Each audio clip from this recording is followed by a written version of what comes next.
la parole de Dieu, et il y a cette expression qui me vient à l'esprit, peine perdue.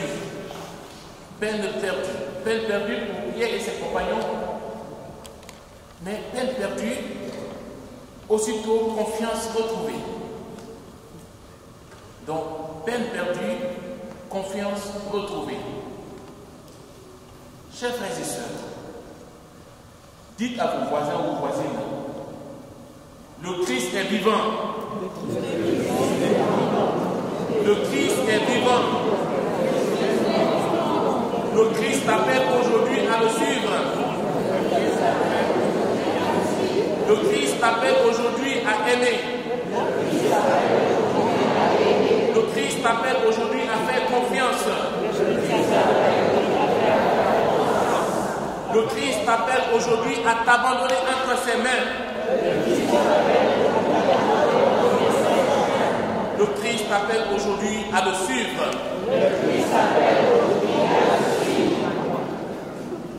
Et nous pouvons nous poser cette question intérieurement.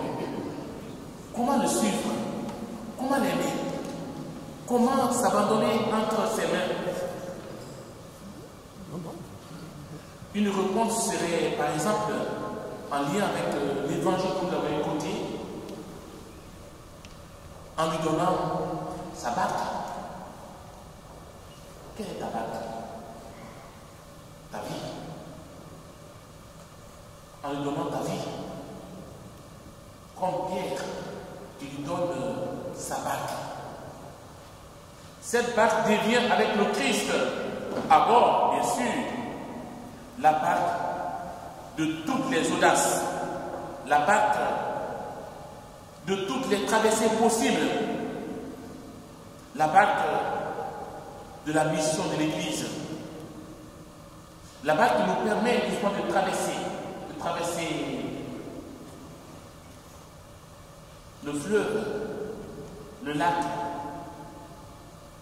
la barque qui nous permet de traverser nos soucis dans notre monde, dans notre vie chrétienne.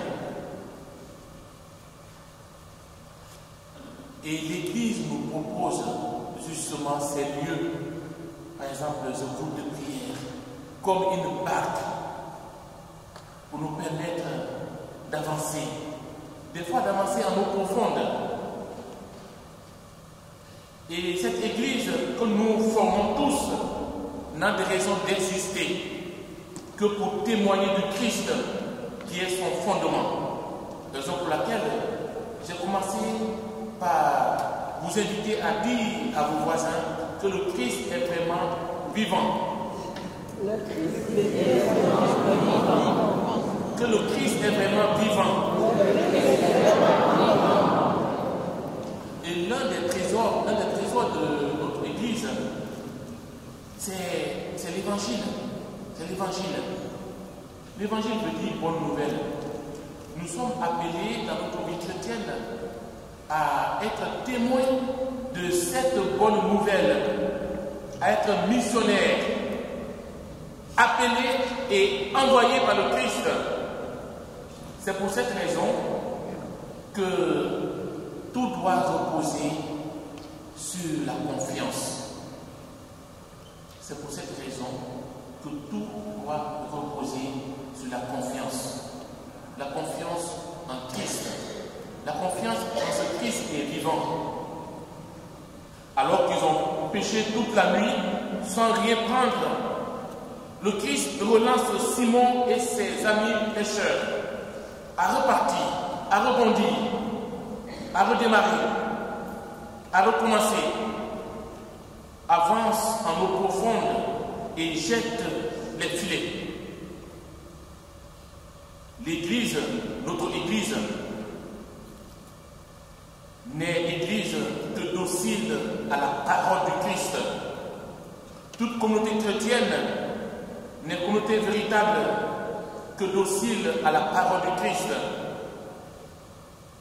Notre groupe de prière, Christ est vivant, n'est vraiment Christ est vivant que docile à la parole du Christ, au souffle de l'Esprit. c'est ça notre mission. C'est ça notre invitation. Et nous sommes appelés aujourd'hui à faire confiance.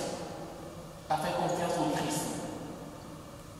L'Église, notre groupe de prière, se reçoit du Christ. C'est lui qui appelle et c'est lui qui envoie. C'est lui qui nous appelle chacun de nous, chacun par notre nom, et qui nous envoie.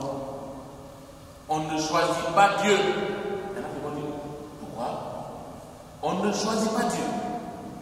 Souvent, on met les choses à l'envers. C'est Dieu qui nous choisit. C'est Dieu qui nous appelle. C'est Dieu qui fait le premier pas vers nous.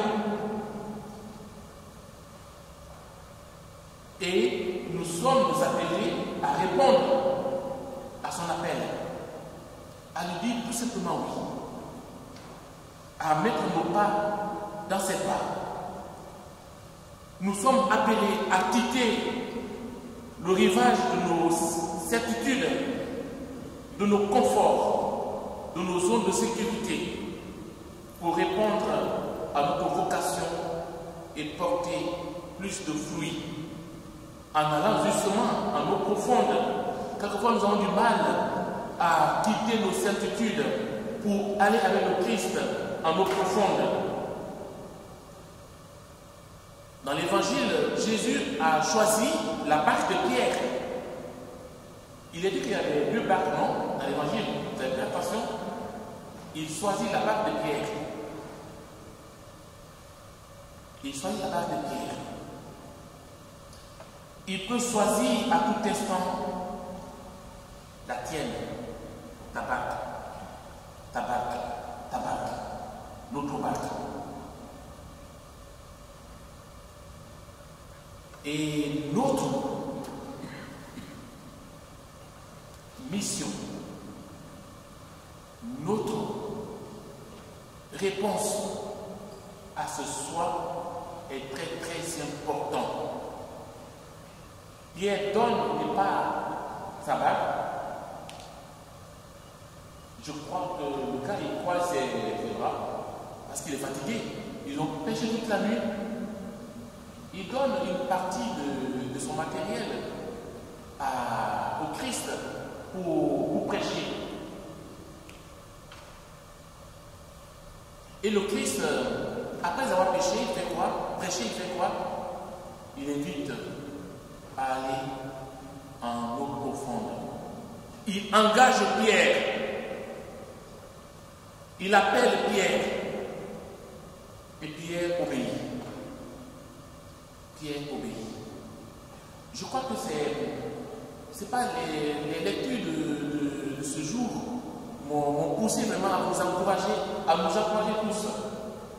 Qu'on soit au service de notre groupe de prière Christ est vivant, qu'on ne soit pas au service, nous sommes tous appelés. Appelés. Chacun à sa place. Appelés pas pour être bien entre nous aussi. Voilà. Quelquefois aussi le confort fait que après on n'est plus missionnaire, on n'est plus témoin. Parce qu'on se sent tellement bien. Oh, c'est beau d'être là. On n'avance plus en fait. Et pourtant le Christ nous fait déplacer. Nous fait déplacer. Voilà, aller en eau profonde.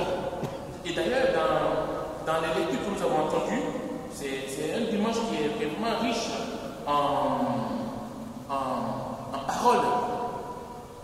Nous avons entendu dans la première lecture, dans la deuxième lecture, et même dans l'évangile, c'est un moment d'appel. Isaïe, par exemple, Isaïe, dans la première lecture, qui se dit homme aux lèvres impures, habitant parmi les hommes aux lèvres impures, fut appelé par le Christ, par Dieu, par le Dieu d'Israël. Isaïe, l'homme aux lèvres impures, nous connaissons les gens qui ont les lèvres impures, dans notre vie de tous les jours. Ceux qui savent critiquer les gens, ceux qui savent médire, ceux qui ont les programmes de tout le monde, ceux qui connaissent les CV de tous, ceux qui connaissent les températures de tous. Isaïe sera choisi par Dieu, sachant le cœur, les lèvres d'Isaïe. Isaïe va être choisi pour être prophète.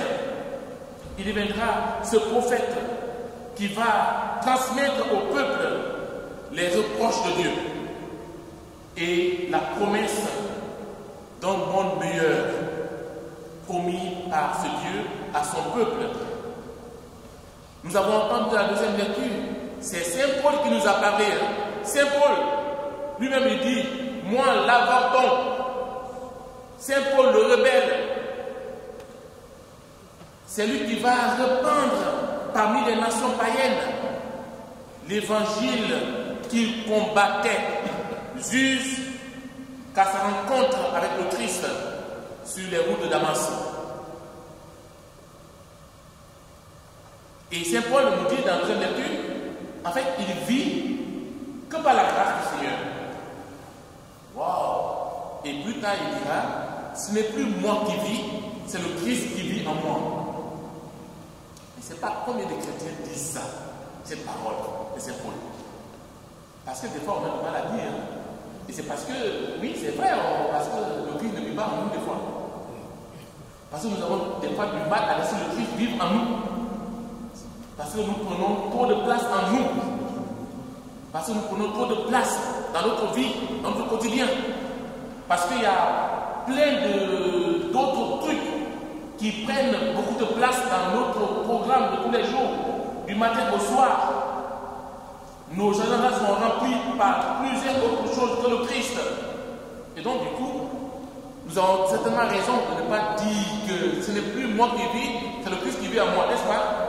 Eh bien, on doit le dire. On doit le dire. On doit mettre le Christ au cœur de nos agendas, au cœur de nos vies. Et nous avons entendu dans l'évangile Pierre qui va trahir, qui va renier son maître vers la fin. Pierre, le renégat. Pierre, pécheur de son état, laissera sa barque de pécheur pour faire vivre la barque de l'Église du Christ. Sois sans crainte. Désormais, ce sont des hommes que tu prendras, lui promet le Christ.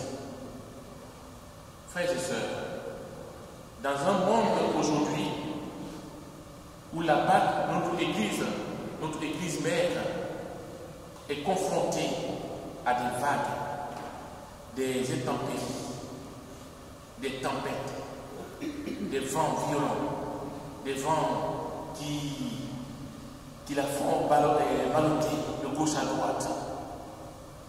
Par exemple,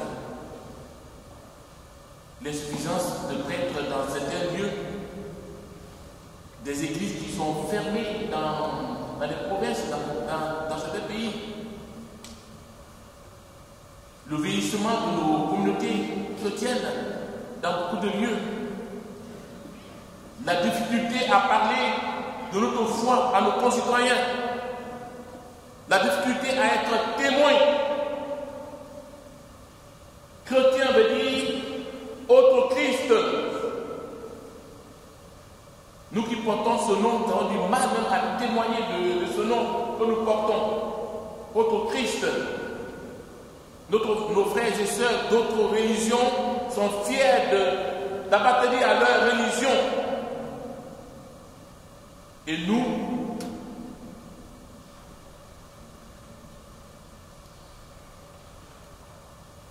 ce n'est pas le pape Jean-Paul II qui disait à ce pays, à la France, France, fils aîné de l'Église, qu'as-tu fait de ton baptême?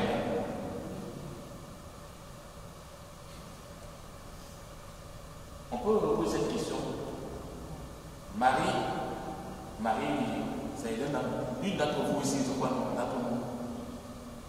Ou bien Catherine, ou Jacques, ou Henri, fils bien-aimé du Père, qu'as-tu fait de ton baptême? Qu'as-tu fait de ta confirmation? Qu'as-tu fait de ton sacrement de mariage? Que fais-tu de l'Eucharistie que tu prends une fois par semaine ou tous les jours? Nous avons du mal à témoigner, à être témoin. Et pourtant, nous sommes appelés à cela. Dans ce monde que je viens de peindre, tout cela peut nous décourager et dire comme Pierre, nous avons peiné toute la nuit et nous n'avons rien pris. Cependant, Pierre ne s'arrête pas à cette parole. Pierre va au-delà de ce découragement. Pierre dépasse son découragement. Il prononce cette parole de confiance et d'obéissance. Mais sur ta parole, je vais jeter les filets. Quelle confiance, quelle audace, quelle foi.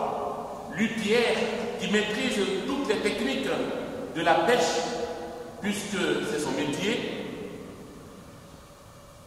va obéir à un charpentier, fils d'un charpentier, qui d'ailleurs ne savait pas nager à part marcher sur les eaux. Pierre fait confiance au Christ jusqu'au bout. Peut-être c'est un appel aujourd'hui pour chacun de nous à faire confiance au Christ. Et oui, notre vocation est justement faire confiance au Christ qui nous appelle à plus de vie, à plus d'amour, à plus d'abandon total à sa volonté. Et c'est ce que feront les premiers disciples qu'il a appelés, Pierre, Jacques et Jean, les fils de Zébédée. Il est dit, et laissant tout, il le suivit. D'autres l'ont fait à leur suite. Et nous, aujourd'hui, nous pouvons le suivre aussi. Nous pouvons le suivre aussi. La question est la suivante, ou bien les questions sont les suivantes, ce qui nous empêche d'avancer.